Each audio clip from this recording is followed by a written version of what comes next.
নমস্কার বন্ধুরা, আমার আরও একটি রেসিপিতে তোমাদের সবাইকে স্বাগত। আমি আজকে তোমাদের বানিয়ে দেখাবো পটল দিয়ে খুবই সুস্বাদু একটি রেসিপি। আর পটল আর গোবিন্দভোগ চাল দিয়ে এটি বানানো হয়েছে বলে এটিকে তোমরা পটল গোবিন্দও বলতে পারো, আবার চাল পটলও বলতে পারো। এর একটা ভালো দিক হলো এটা আপনারা আমিষ বা নিরামিষ যে কোনো দিনেই বানিয়ে খেতে পারবেন। এর জন্য আমি এখানে পটল নিয়ে নিয়েছি, পটলগুলোকে এভাবে কেটেছি আর আলুগুলোকেও ঠিক সেম সাইজ করে কেটে নিয়েছি। আর দুটোকেই খুব ভালো করে লবণ হলুদ মাখিয়ে ভেজে নিয়েছি। এখন কড়াই গরম হলে প্রথমে আমি সাদা তেল আর ঘি কম্বিনেশনে এখানে দিয়ে দিচ্ছি, এবং এরপর আমি ফোড়নে যেটা দেব গরম মশলা, গোটা গরম মশলা হিসেবে একটা দারচিনি ছোটো মতো একটা পিস, আর একটা দিয়েছি জয়িত্রীর টুকরো, একটা স্টার ফুল দিয়েছি। এগুলো জাস্ট গন্ধের জন্য দিয়েছি, সুগন্ধের জন্য।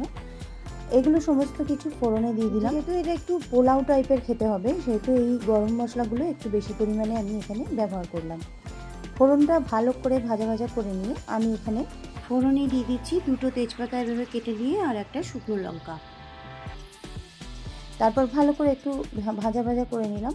এরপর আমি দেব, যেহেতু এটা পোলাও টাইপের হচ্ছে, এতে কিছুটা আমি কাজু আর কিশমিশ দিচ্ছি। অনেক ক্ষেত্রে পটলের এই রেসিপিটাতে কাজু কিশমিশ অনেকেই দেয় না বা দেন না, তো আমি দিয়েছি, যদি আপনাদের পছন্দ হয় দিতে পারেন। আর এখানে আমি চালটাকে মানে গোবিন্দভোগ চাল নিয়েছি, গোবিন্দভোগ চাল এখানে 2 কাপ পরিমাণে আছে। ভালো করে ধুয়ে নিয়েছি, তারপর ভালো করে জলটাকে শুকিয়ে নিয়েছি। যেহেতু এখানে জলের একটা পরিমাপের ব্যাপার রয়েছে, তাই জলটাকে কিন্তু ভালোভাবে শুকিয়ে নিয়েছি, মানে ফ্যানের তলায় বা পাখার তলায় রেখে ভালো করে ড্রাই করে নিয়েছি। এবার কাজু কিশমিশ ফোড়ন তেজপাতা শুকনো লঙ্কা এগুলোর সঙ্গে চালটাকে একটু ভালো করে ভেজে নিতে হবে। খুব বেশিক্ষণ কিন্তু ভাজলে হবে না, তাহলে চালটা সিদ্ধ হবে না। এক্ষেত্রে চালটা যখনই একটু হালকা সাদা সাদা মতো ট্রান্সপারেন্ট একটা কালার চলে আসবে, একটু সাদাটে সাদাটে হয়ে আসবে, সেই সময় বোঝা যাবে বা বুঝতে হবে যে চালটা হয়ে গেছে তৈরি। সম্পূর্ণভাবে এখন চালটা রেডি হয়ে গেছে। এখন আমি এর সঙ্গে যেগুলো মেশাবো সেটা হচ্ছে ভেজে নেওয়া পটলগুলোকে আমি এইভাবে চারিপাশ ভালো করে ভেজে নিয়েছি। আর আলুগুলোকে আমি শুধু ভেজে নেব না, একটু মশলার সঙ্গে ভেজে নেব।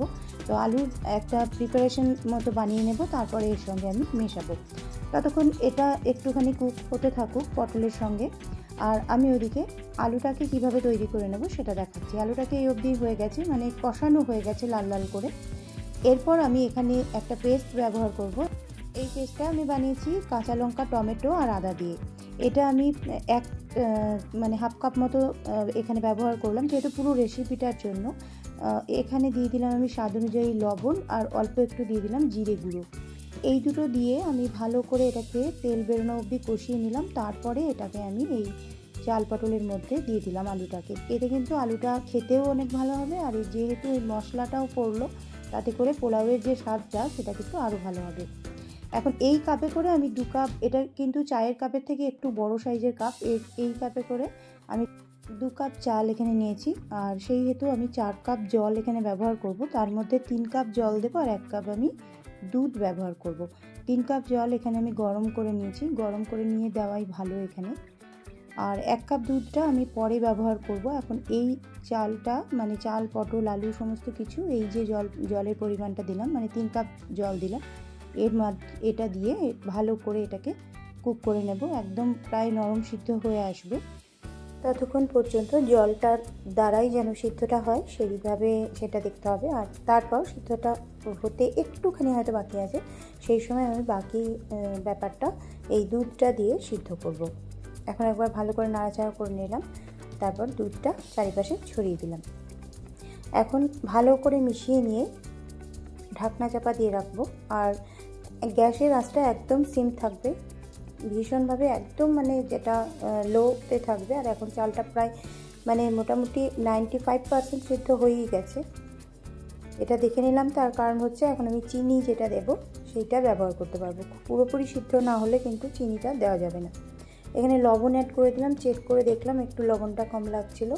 আর এখানে 2 টেবিল স্পুন মতো চিনি দিয়ে দিলাম। আর যেহেতু এটা গুঁড়ো চিনি নয়, এটা গোটা চিনি, তাই আমি এটাকে এর ওপরে এই কিছুটা চাল উপরে রেখে দিলাম, যাতে করে চিনিটা মেল্ট হয়ে যায়। এখানে গুঁড়ো চিনি ব্যবহার করতে পারি। ঢাকনা চাপা দিয়ে রাখলাম কিছুক্ষণ, তারপরে ভালো করে একবার মিশিয়ে নেব যাতে চিনিটা চারিদিকে মিশে যায়।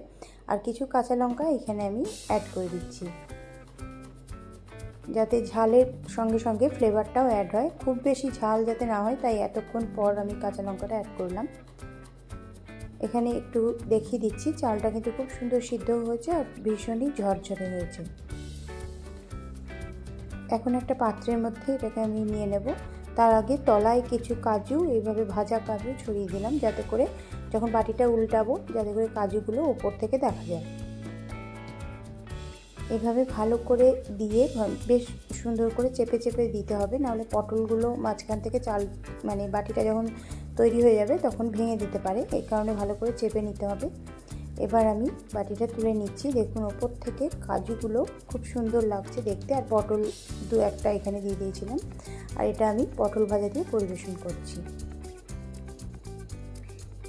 আপনারা এটাকে পনির বা চিকেন যা কিছু দিয়ে পরিবেশন করতে পারেন।